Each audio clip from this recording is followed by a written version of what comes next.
আজ আমি বানাতে চলেছি মসুর ডাল মাখানি।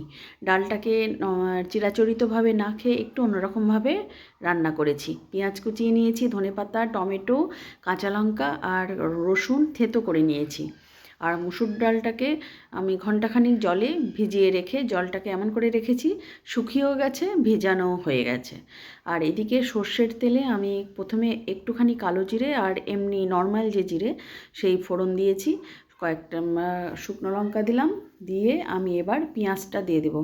পেঁয়াজটা কিন্তু বেশ পরিমাণে পেঁয়াজটা দিয়েছি, ডালের পরিমাণও বেশি ছিল, পেঁয়াজটা প্রায় 3টা মতো পেঁয়াজ ছিল মিডিয়াম সাইজের।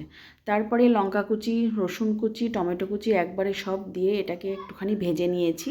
কাঁচা গন্ধটা চলে গেলেই এর মধ্যে নুন, হলুদ গুঁড়ো আর একটুখানি জিরের গুঁড়ো, ধনের গুঁড়ো, শুকনো লঙ্কার গুঁড়ো দিয়েছি। দিয়ে একটুখানি জল দিয়ে মশলাটা একদম কষিয়ে নিয়েছি।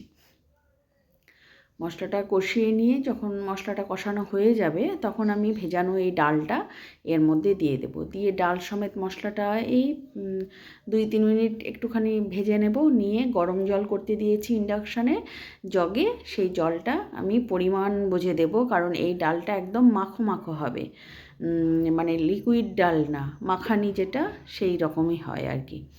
তো এইভাবে ভেজে নিয়ে ডালটার মধ্যে একটু তো ময়েশ্চার ছিল, একেবারে তো ঝরঝর মানে শুকনো সেই শুকনো হয়নি, তবে জল ছিল না, ও অ্যাবজর্ব করে নিয়েছে ডালগুলো।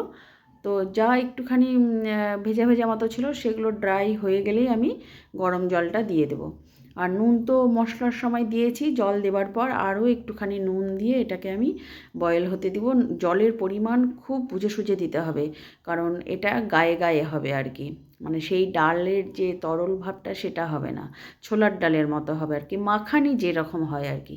তো এই ডাল আমার রেডি। উপর থেকে ধনেপাতা ছড়িয়ে আমি নামিয়ে নিলাম। নামানোর পরও আবার উপর থেকে ধনেপাতা আর একটুখানি বাটার দিয়ে নামিয়ে নেব। এই যে বাটার দিয়েছি, বাটারটা গলে মেল্ট হয়ে গেছে, আর এই যে উপর থেকে ধনেপাতা দিয়ে দিলাম। এই ছিল ডাল মাখানির ফাইনাল লুক। অসাধারণ লাগে পরোটা, রুটি বা ভাত।